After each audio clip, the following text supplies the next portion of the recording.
ما بعد. الله أكبر.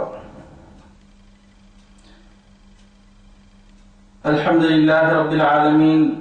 اللهم صل وسلم وزد وبارك على سيدنا وحبيبنا محمد المصطفى صلى الله عليه وسلم. أشهد أن لا إله إلا الله وحده لا شريك له، وأشهد أن سيدنا حبيبنا محمد المصطفى صلى الله عليه وسلم. أما بعد، السلام عليكم ورحمة الله تعالى وبركاته. مشاہدین الکرام، آپ کی خدمت میں نے اسماء اللہ الحسنی کی صفات کا بیان مختصر مفید آپ کے سامنے رکھنے کا عزم کیا ہوں، جس میں ہم اسم اللہ، ذات اللہ اور رحمان، رحیم، ملک، اور آج ہم آپ کی خدمت میں اسم ملک کی تفسیر جتنی ہمارے عقلوں میں میسر ہے اور جتنا ہم قرآن و حدیث کی روشنی میں جمع کر کے بیان کر سکتے ہیں آپ کے سامنے خدمت میں رکھتا ہوں. اس ملک کے معنی وہ ذات واحد ہے جو ہر چیز کی حقیقی مالک ہے، اور ہر چیز کی انتہا اسی کی جانب ہے، اور یہ صفت اللہ سبحانہ و تعالی ہی کی ہے. جیسا کہ قرآن پاک کے سورہ یاسین شریف میں ارشاد باری تعالی ہے، مالک ملک جل جلالہ جل شانہ کا ارشاد ہے، اعوذ باللہ من الشیطان الرجیم، اليوم نختم على افواہہم وتكلمنا أيديهم وتشهد أرجلهم بما كانوا يكسبون. یعنی آج کے دن، یعنی قیامت کے دن، ہم منہ پر مہریں لگا دیں گے اور ان کے ہاتھ ہم سے بات کریں گے، ان کے پاؤں گواہی دیں گے ان کاموں کی جنہیں وہ کرتے تھے. تفسیر ابن کثیر میں آیا ہے کہ سب سے پہلے ان کی ران بات کرے گی، پھر تمام اعضاء. مالک حقیقی اللہ عز و جل ہی ہے، اگرچہ آج ہم ہماری مرضی سے اپنے اعضاء کو حرکت دے رہے ہیں اور ہم یہ سمجھتے ہیں کہ ہم اس کے حقیقی مالک ہیں، اور اگر ہم اپنی نفس کے حقیقی مالک ہیں تو پھر ہمارے اعضاء ہماری مخالفت کیسے کر رہے ہیں؟ یعنی اللہ کا نام جو مالک حقیقی ہے، اس کی صفت آج بھی موجود ہے اور قیامت کے دن اس کا پورا ظاہر ہوگا، اظہار ہوگا. آج ہم یہ سمجھتے ہیں کہ ہم اپنے آپ کے مالک ہیں یا ہم ہمارے اعضاء کے مالک ہیں، اسے جدھر چاہے جیسا چاہے حرکت کر دیتے ہیں. ایسا بالکل نہیں ہے. اللہ سبحانہ عز و جل نے اپنی خدائی کو، اپنی وحدانیت کو، اپنے رب ہونے کو، اپنے مالک ہونے کو ہر اجیال میں، جنریشن میں، ہر وقت جس طرح سے زمانوں کا دوران ہوتا گیا، لوگ اپنے شعور میں آتے گئے، اللہ سبحانہ و تعالی اپنے انبیاء کا سلسلہ جاری رکھا اور ان کو اپنی وحدانیت کی تبلیغ کرنے کا حکم دیا. جب انسانیت اپنے بلوغ کو پہنچ رہی ہے اور جب پہنچی ہے اور انسان اپنے آپ کو پہچاننے لگا ہے، تو پھر خاتم المرسلین علیہ الصلاۃ والسلام محمد مجتبی احمد مجتبی کو اللہ سبحانہ و تعالی نے نازل فرمایا اور اپنے تمام وجود کے علم کو قرآن پاک میں بھر دیا۔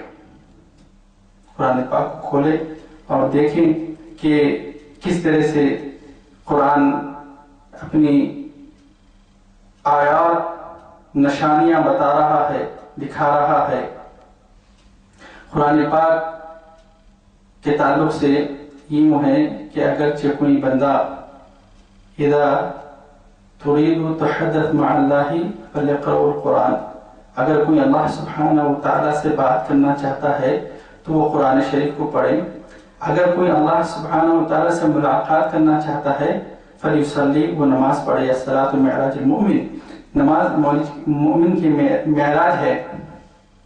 تو اللہ سبحانہ و تعالیٰ کا اسم مبارک، اسم ملک، اس کی تفسیر یہ ہے کہ آج ہم کو کہ اپنے اعضاء کے مالک ہے، لیکن قیامت کے دن، اس دن ہم اس کے مالک نہیں ہوں گے، اپنے کوئی ایک بھی جسم کے ریشے کے بھی ہم جو تو مالک نہیں ہوں گے۔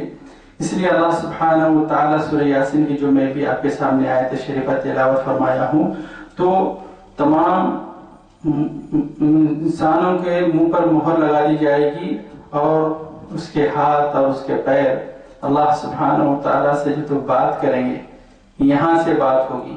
آج ہم زبان سے بول رہے ہیں، لیکن اس وقت مالک حقیقی یہی ہے۔ آج ہم چاہے تو بھی ہماری انگلی کو کچھ بلوا نہیں سکتے، لیکن رب العالمین وہ ہے جو اس کا مالک ہے۔ ہم اس کے مالک ہے آج ظاہری طور پر ہے، ہم اس کو صرف حرکت دے سکتے ہیں، لیکن اس کو اختیار نہیں دے سکتے کہ یہاں سے کچھ تو بول۔ لیکن روز محشر حقیقی اس کا مالک، ہمارا مالک اس کو زبان دے گا۔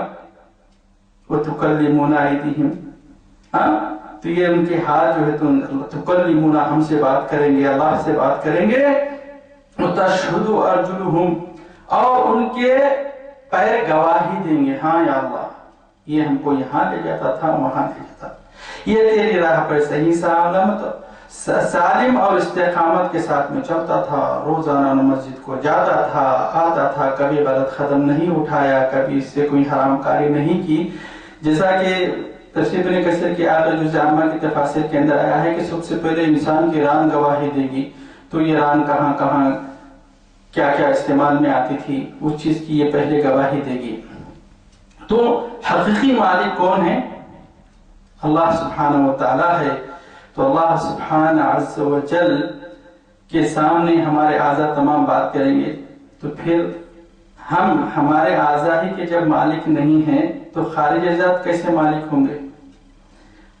اور جو ملکیت اللہ سبحانہ و تعالیٰ نے ہم کو نوازا ہے، اس کا حقیقی مالک اللہ تعالیٰ ہی ہے۔ مومن بندے اللہ کے حقیقی مالک ہونے کا اقرار کر کے ایمان رکھ کر اس سے ڈرتے ہیں، اور اپنی مرضی کو اللہ سبحانہ و تعالیٰ کی رضا میں صرف کرتے ہیں کہ ہمارے ہر تصرف کا حساب لینے والا مالک ملک اللہ سبحانہ و تعالیٰ ہی ہے۔ اور نفسی تصرفات میں بھی اور مالی تصرفات میں بھی اور معاشرتی تصرفات میں بھی اللہ سبحانہ و تعالیٰ کو ہی مالک مان کر اس کا صحیح تصرف کرتے ہیں۔ نفسی یعنی وہ مالک الاعضاء کی، کبھی بھی ان اعضاء کو حرام کاری میں نہیں لگاتے اور نہ ہی اس کا غلط استعمال اور تصرف کرتے ہیں، اور مالی میں اللہ سبحانہ و تعالیٰ کی دی ہوئی نعمتوں کو اچھی جگہ پر خرچ کرتے ہیں، اس سے مومن مسلمانوں کی اور یتیموں اور بیواؤں کی مدد کرتے ہیں۔ اس لیے اللہ کے رسول صلی اللہ علیہ وآلہ وسلم فرماتے ہیں ما نقص مال من صدقہ، جس نے بھی صدقہ ادا کیا اس کے مال میں سے کبھی کمی واقع نہیں ہوگی۔ معاشرتی ماحول یعنی لوگوں کے ساتھ اچھائی اور بھلائی، قرآن پاک میں اللہ سبحانہ وتعالیٰ کا پہلے پارہ میں ارشاد ہے وَقُولُوا لِلنَّاسِ حُسْنًا، وَأَقِيمُوا الصَّلَاةَ وَآتُوا الزَّكَاةَ، یعنی تم پہلے لوگوں کے ساتھ حسن اخلاق پیدا کرو، پھر نماز پڑھو، پھر زکوٰۃ دو۔ تو یہ معاشرتی تصرف کو بھی مالک الملک جل جلالہ و جل شانہ کے مالک ہونے کا اقرار کر کے جو خارج ذات ہمارے جو چیزیں ہم دیکھ رہے ہیں اس کے ساتھ بھی جو ہے کیا کرتے ہیں، اچھا تصرف کرتے ہیں، جس کا آگے آپ کو بیان انشاءاللہ تعالی آ رہا ہے۔ فَسُبْحَانَ الَّذِي بِيَدِهِ مَلَكُوتُ كُلِّ شَيْءٍ وَإِلَيْهِ تُرْجَعُونَ، خدا تعالی کے ہاتھ میں ہر چیز کی بادشاہت ہے اور جس کی طرف سب لوٹائے جائیں گے۔ ہر چیز کی بادشاہت کس کی ہے؟ اللہ سبحانہ و تعالیٰ کی ہے، اور یہ اسی کی طرف سب لوٹائے جائیں گے۔ تو اللہ کے رسول صلی اللہ علیہ وآلہ وسلم دن میں تبلیغ کرتے اور رات میں ہر قسم کی ذمہ داریاں ہونے کے باوجود رات کے وقت نماز اور تہجد میں گزارتے، اور مالک ملک کا حق آپ کے سامنے بیان کر رہا ہوں کہ ہر چیز کو مالک حقیقی کی طرف لوٹنا ہے، تو پھر ہم کو کس چیز پر ایمان رکھنا ہے، پھر اس کے بعد مالک حقیقی کا حق کس طرح سے ادا کرنا ہے، اس کی ادائیگی میں رسول کریم صلی اللہ علیہ وسلم کیا کیا کرتے تھے؟ دن میں اپنی 5 وقت کی نماز کے علاوہ ذکر و اذکار اور تسبیحات کے علاوہ، تبلیغ کے علاوہ، ملت کی خدمت کے علاوہ، دین کی ذمہ داریوں کے علاوہ، رات میں اللہ سبحانہ و جل کی عبادت میں ایسا کھڑے ہوتے کہ آپ کے پیر مبارک میں ورم آ جاتا۔ حضرت حذیفہ بن یمان رضی اللہ تعالیٰ عنہ فرماتے ہیں کہ ایک رات میں تہجد کی نماز میں رسول اللہ صلی اللہ علیہ وسلم کی اقتداء میں کھڑا ہو گیا۔ آپ نے 7 لمبی سورتیں یعنی 9.25 پارے 7 رکعاتوں میں پڑھنی۔ سمع اللہ لمن حمدہ کہہ کر رکوع سے سر اٹھا کر آپ نے یہ پڑھا، الحمدللہ الحمدللہ ذی الملکوت والجبروت والکبریاء، کیا کہا؟ الحمدللہ ذی الملکوت والجبروت والکبریاء والعظمت، یعنی تعریف اس کی کرنا ہے۔ حبیب تو جان کر کر رہے ہیں، وہ بھی آپ یہ کہہ سکتے ہیں کہ ہر چیز کو مالک حقیقی کی طرف اس کو حقیقی ماننے کے لیے زبردستی مجبور ہونا ہے۔ ہاں، اللہ سبحانہ و تعالی ہی مالک حقیقی ہے، اور اگر آج ہم عقل کو استعمال کر کے نفس کو نور سے ایمان سے پاکیزہ کر کے تصرفات میں اپنے اعمال کے حرکات کو اللہ کی طرف رجوع کرنے کے لیے مجبور اگر نہیں کر رہے ہیں، زبردستی مجبور کیے جائیں گے۔ اللہ سبحانہ و تعالی فرماتا ہے، یعرف المجرمون بسیماہم فیؤخذ بالنواصی والاقدام،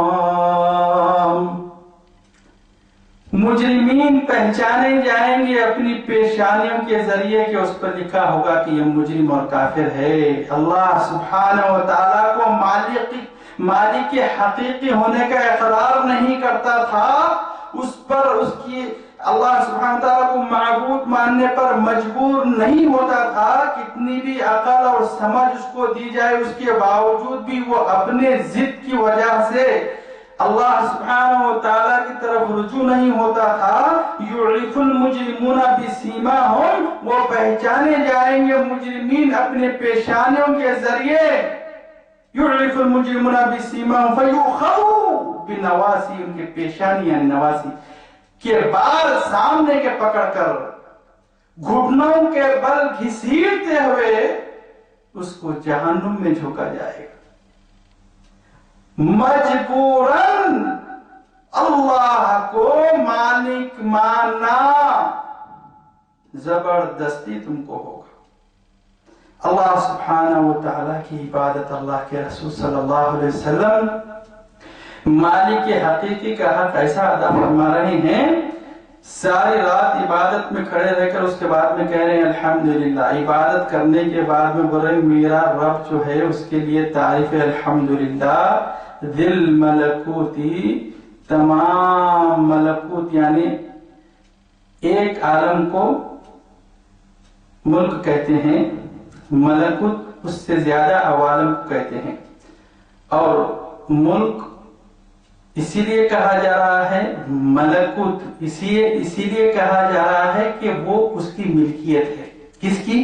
ایک کی ملکیت ہے، 10 کی ملکیت نہیں ہے بلکہ ایک کی ملکیت ہے.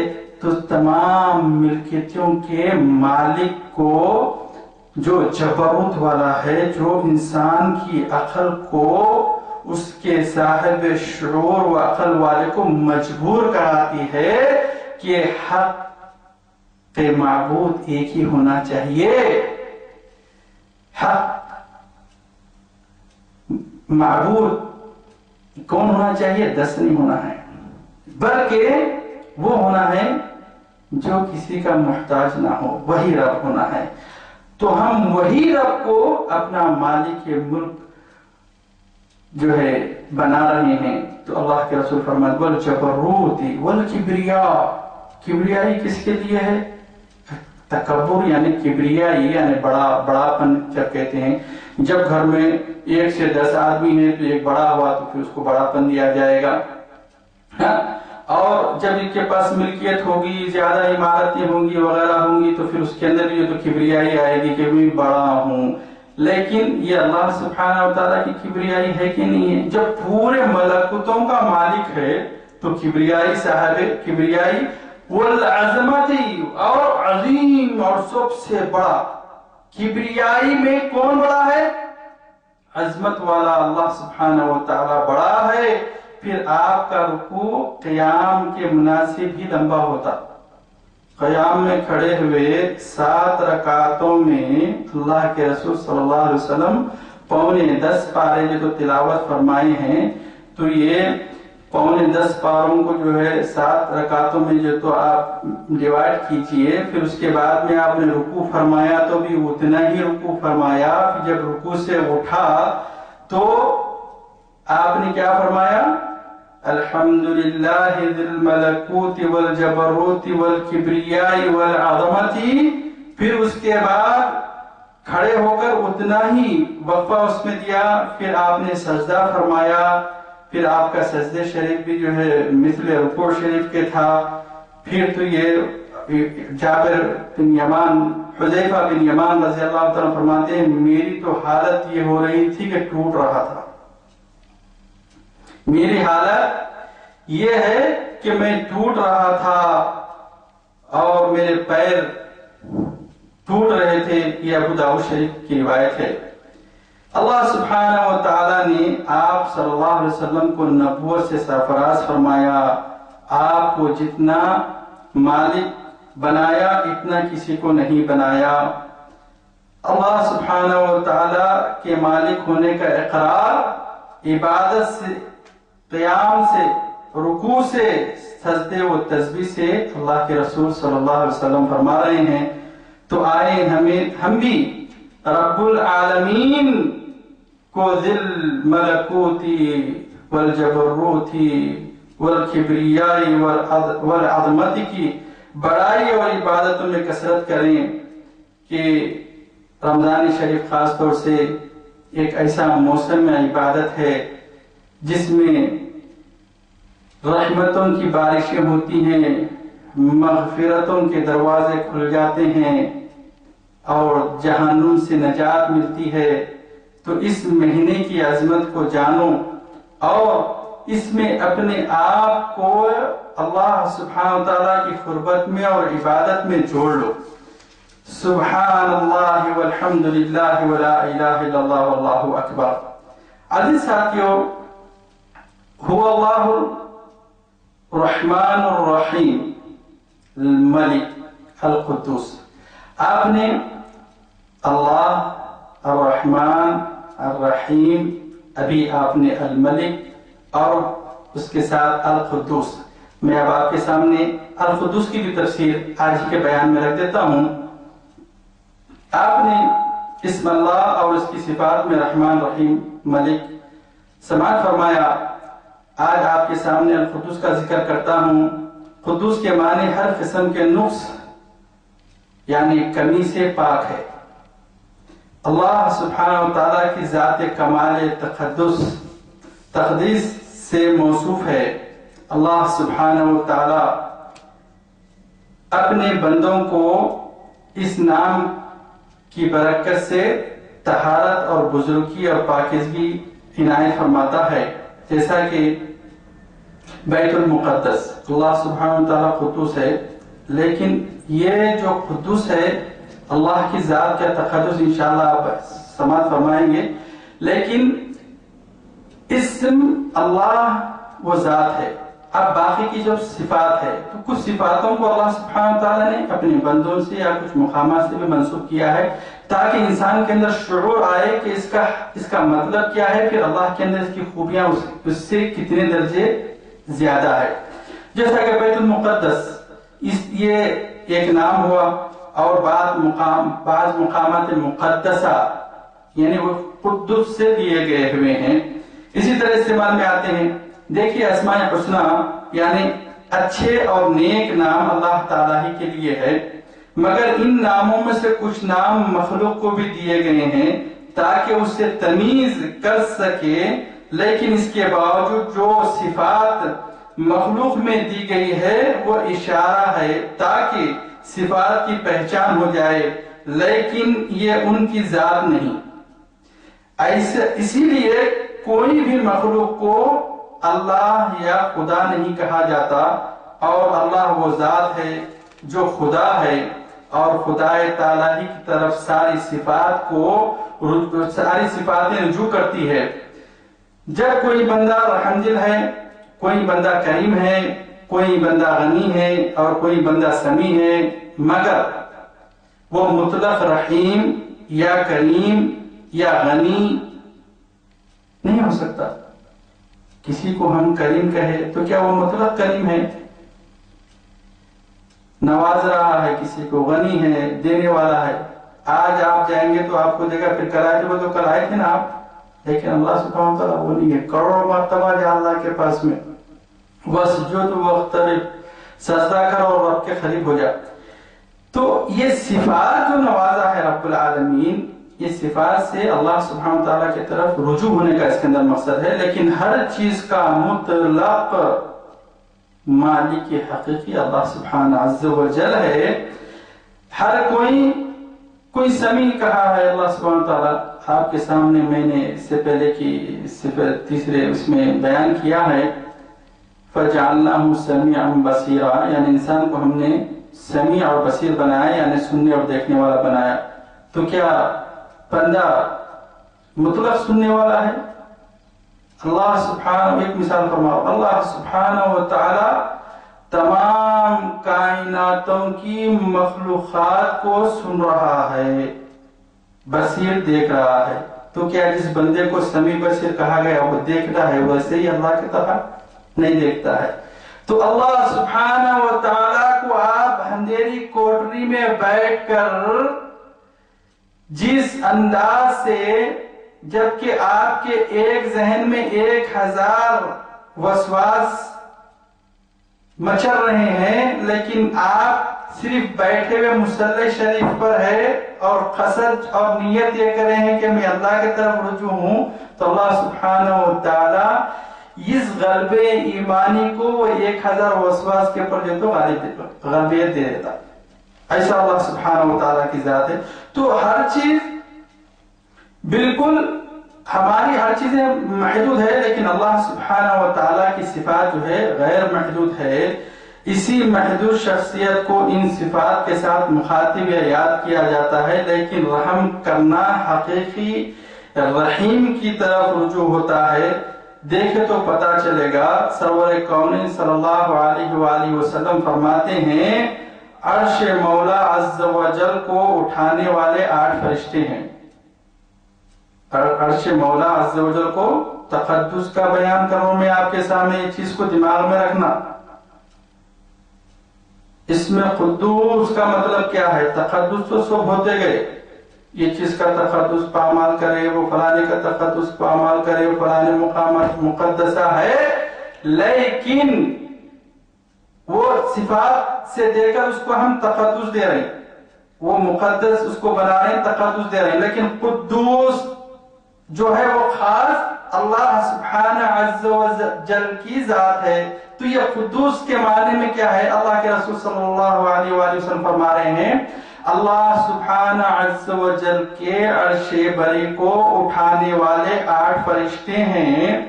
ان میں سے 4 کی تسبیح کیا ہے؟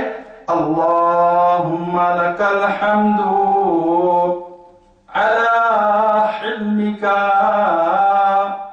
اے ہمارے رب حمد و ثنا تیرے ہی لیے کہ تو چاہت میں اتنا بڑا کہ ہم تیری عبادت میں پورے نہیں اتر پاتے، اس کا علم رکھتے باوجود تو ہمیں چاہنے والا ہے. اللہم لک الحمد علی حلمک، یا اللہ لکا یعنی تیرے لیے حمد ہے. کس کی حمد ہے؟ حمد کس کے لیے؟ حلم کے لیے. آپ اس میں حلم میں اس کو پھر سماعت فرمائیں گے.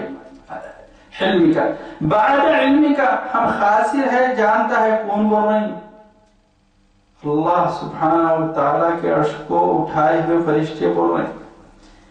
اس کے باوجود تو ہم کو چاہنے والا ہے. اور ان میں سے 4 فرشتوں کی تسبیح یہ ہے اللہم لک الحمد علی عفوک بعد قدرتک، اے اللہ حمد و ثنا تیرے ہی لیے کہ تو معاف کرنے والا ہے، جبکہ تیری قدرت اور طاقت سے اگر تو ہمیں چاہے تو ایسا پکڑ سکتا ہے کہ اسے کوئی چھڑا نہیں سکتا. لیکن تو اے ہمارے رب اپنی قدرت کے باوجود عفوت کے ساتھ درگزر کرنے والا ہے، ہمیں معاف کرنے والا ہے. اب مقرب فرشتے کا یہ حال ہے اور یہ کیفیت ہے جبکہ وہ معصوم ہے، حاملین عرش اللہ عز و جل کی یہ کیفیت ہے.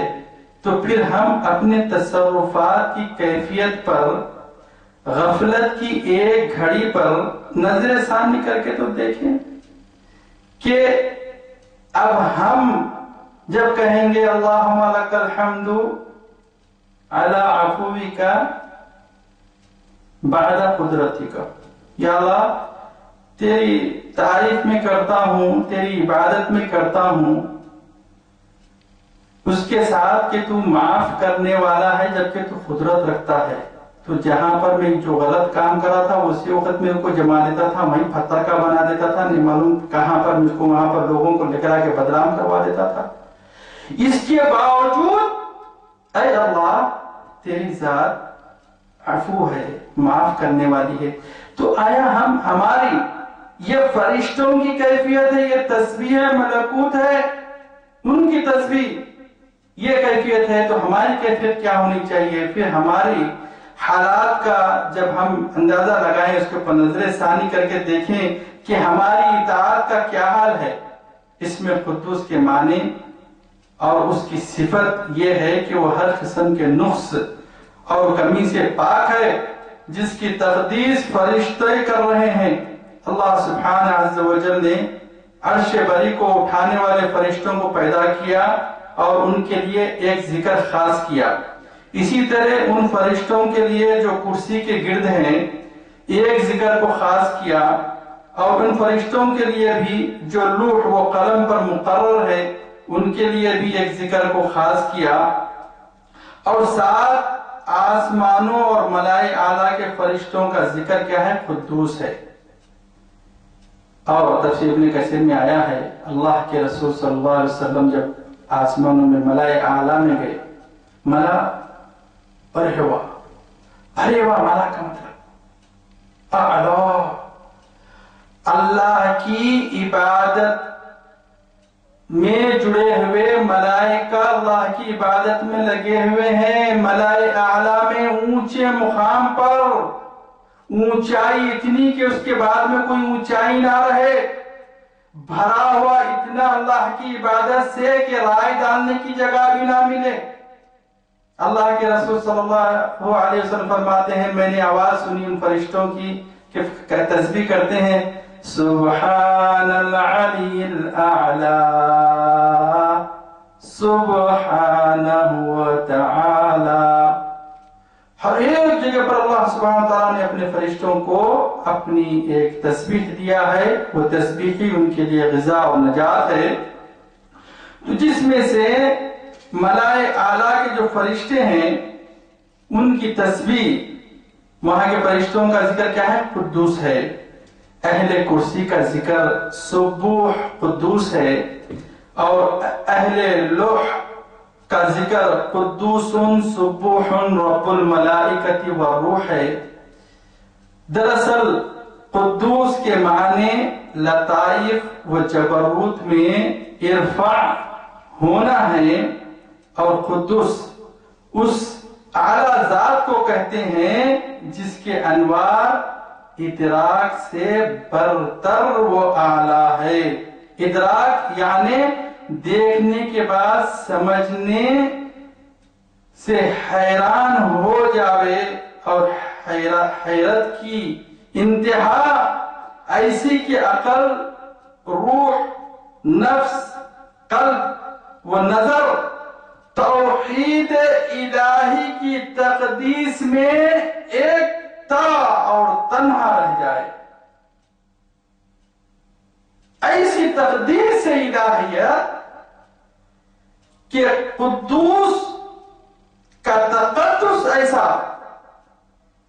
کہ کوئی نظر کا ادراک جب اس کو کر لے تو اس کی برتری اور اس کی اعلیٰ مرتبہ ایسا کہ نظر، عقل، ہوش و حواس، قلب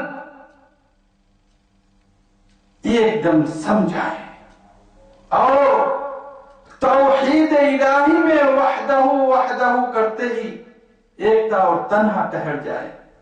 اس میں قدوس کا ذکر کیا کرو، اس کی تسبیح پڑھا کرو.